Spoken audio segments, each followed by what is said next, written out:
নমস্কার, আমি তরুণ ঘোষ।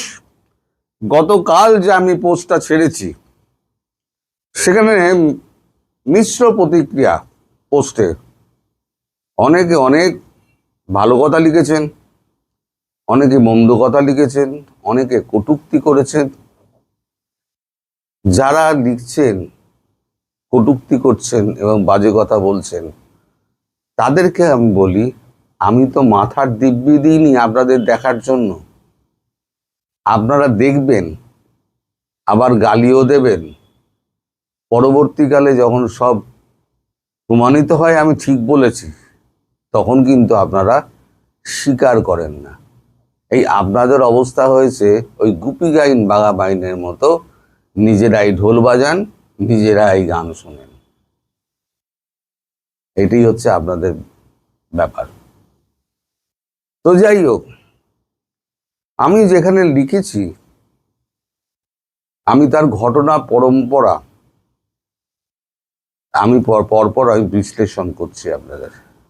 এই খবরটা জেনারেট করেছে কিভাবে, অনেকের মনে অনেক অবিশ্বাস আছে, এবং এটা যেটা আমি লিখেছি এবং যেটা আজকে আমি বলছি সেটা কদিন বাদে ওই আপনাদের খলিলুর রহমান যেমন গিয়ে মিথ্যে কথা বলেছিল না, শেখ হাসিনার প্রসঙ্গ ওঠেনি।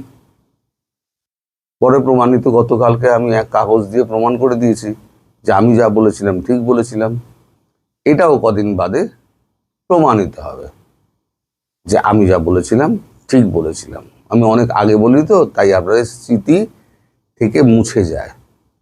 কিন্তু এবার আমি বারবার মনে করিয়ে দেবো আমি এটা বলেছিলাম, আমি এটা বলেছিলাম, বারবার মনে করিয়ে দেবো। তো গতকালকার বিকেলে বেলা আমি খবর পাই যে শেখ হাসিনার সঙ্গে রাহুল গান্ধী, প্রিয়াঙ্কা গান্ধী, আমাদের সলিসিটর জেনারেল আর এবং আমাদের নামটা ভুলে গেলাম, মনে পড়ে যাবে, এবং সুপ্রিম কোর্টের আইনজীবী কংগ্রেস সদস্য মনু সিংভি। তো মনু সিংভি এটা চারজনে দেখা করেছেন। এবার কতগুলো ঘটনা পরম্পরা মেলান, যোগসূত্র আপনি খুঁজে বার করার আপনারা চেষ্টা করুন। প্রথম আমি একটা ভিডিও করেছিলাম যে শেখ হাসিনাকে বেশি দিন রাখতে চায় না ভারত, কারণ তার বয়স হয়েছে। যদি ভারতে কোনো কিছু হয়ে যায় তাহলে পুরো ব্লেমটা এসে ভারতের উপরে পড়বে, ফলে যা করার ভারতবর্ষকে তাড়াতাড়ি করতে হবে। এটা কিন্তু আমি প্রথম দিকে বলেছিলাম। তার পরবর্তীকালে যেটা হলো যে ডোনাল্ড ট্রাম্পের ফোন এলো, ডোনাল্ড ট্রাম্পের ফোন এলো, সে খবর আমি করেছিলাম। ডোনাল্ড ট্রাম্পের ফোন এসছে। এখন দেখুন, এই হরমুজ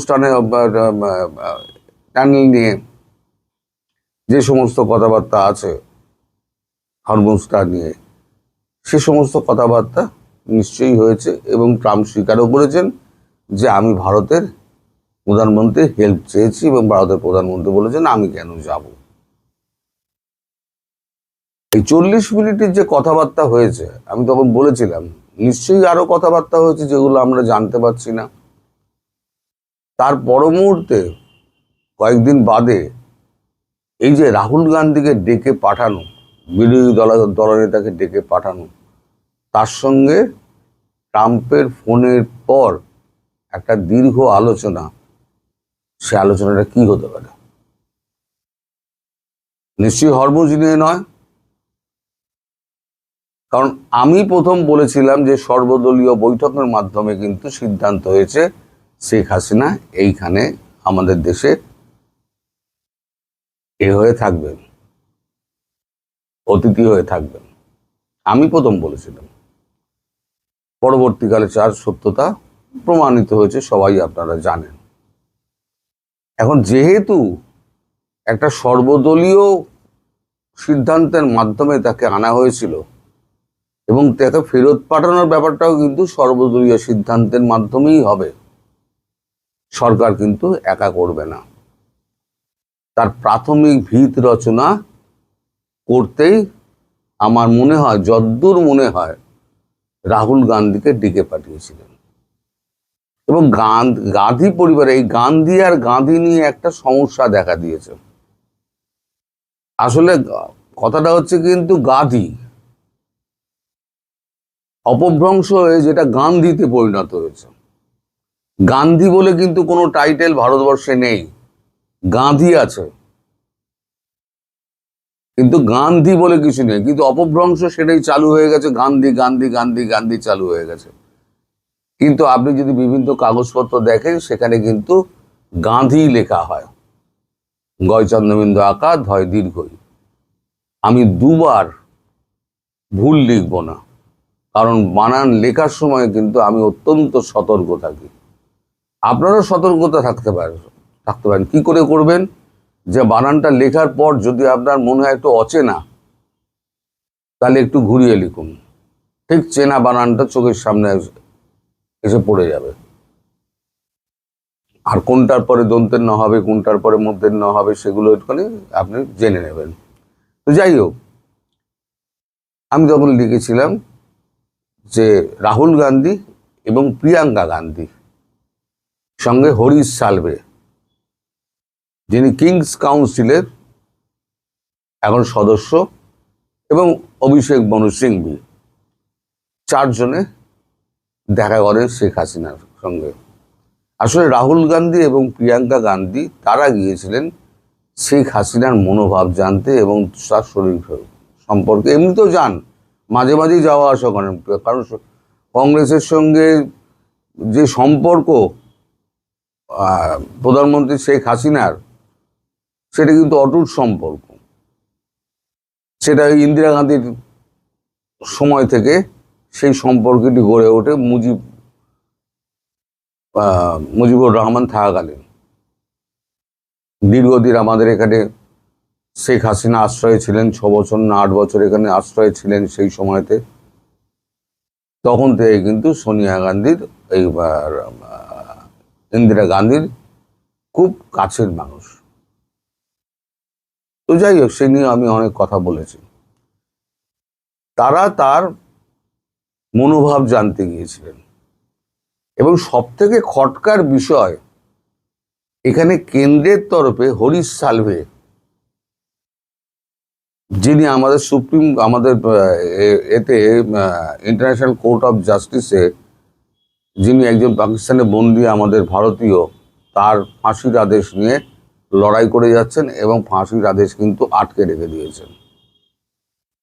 কুলভূষণ যাদব বলে একজন ব্যক্তি, তাকে পাকিস্তান ইরানের মাটি থেকে তুলে নিয়ে গিয়ে অপহরণ করে তাকে ওইরকম চার্জে তাকে ঢুকিয়ে রেখে দিয়েছে ফাঁসির আদেশ দিয়ে। কিন্তু আজ পর্যন্ত ফাঁসি দিতে পারেনি, কারণ ভারত ধমকেই রেখে দিয়েছে। ইন্টারন্যাশনাল কোর্ট অফ জাস্টিসে এখন মামলা চলছে, সেই মামলাকে উপেক্ষা করে যদি ফাঁসি দাও, তাহলে পাকিস্তানের কোনো অস্তিত্ব থাকবে না। তো এখন এই যে দুইজন আইনজীবী গেছিলেন, দুইজন আইনজীবী তারা অনেক দস্তাবেজ নিয়ে গিয়েছিলেন, এটুকু খবর আমি পেয়েছি, অভিষেক মনু সিংভি এবং হরিশ সালভে। আপনাদের মনে থাকতে পারে, ইন্টারন্যাশনাল কোর্ট অফ জাস্টিসে শেখ হাসিনা একটি মামলা করেছিলেন। সেই মামলাটির শুনানির দিন সম্ভবত এগিয়ে আসছে।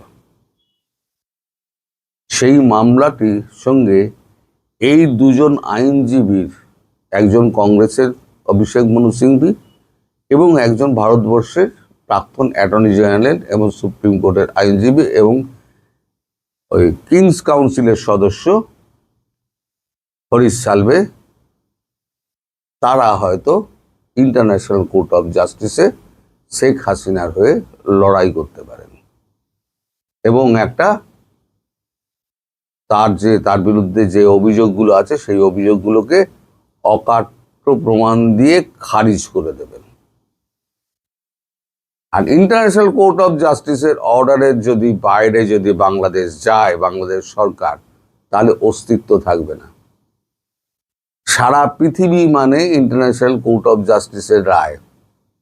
সেখানে বাংলাদেশ যদি না মানে ইন্টারন্যাশনাল কোর্ট অফ জাস্টিসের রায় যে এই সরকার অবৈধ, বৈধ প্রধানমন্ত্রী তিনি এখন গিয়ে ক্ষমতা নেবেন, যদি এই রায় বেরোয়, তাহলে ভারতবর্ষ তার 7 দিনের মধ্যে দেখবেন শেখ হাসিনাকে নিয়ে গিয়ে ওখানে বসিয়ে দেবেন।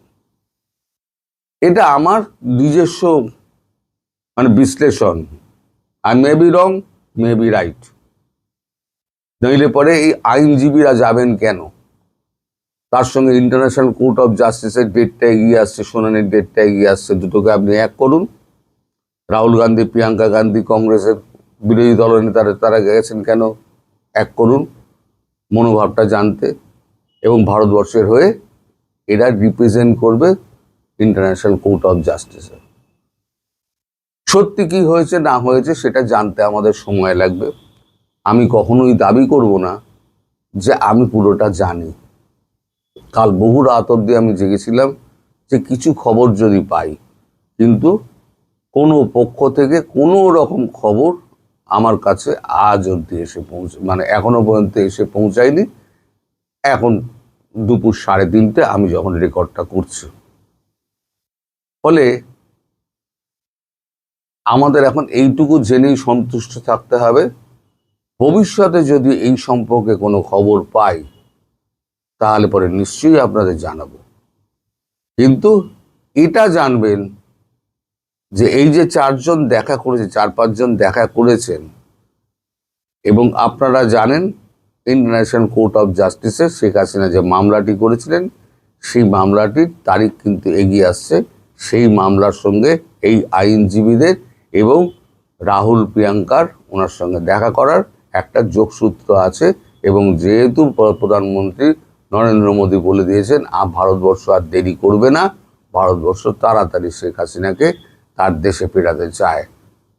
আর যেহেতু আমাদের তারেক রহমান ইউনূসের ছাড়া জুতোয় পা গলিয়ে এখন চলছেন, পাকিস্তানের সঙ্গে ভালো রকম দহরম বহরম করছেন, এবং খলিলুর রহমান তিনি তুর্কিকে 3 বার ঘুরে এলেন, ফলে আর ভরসার জায়গা নেই।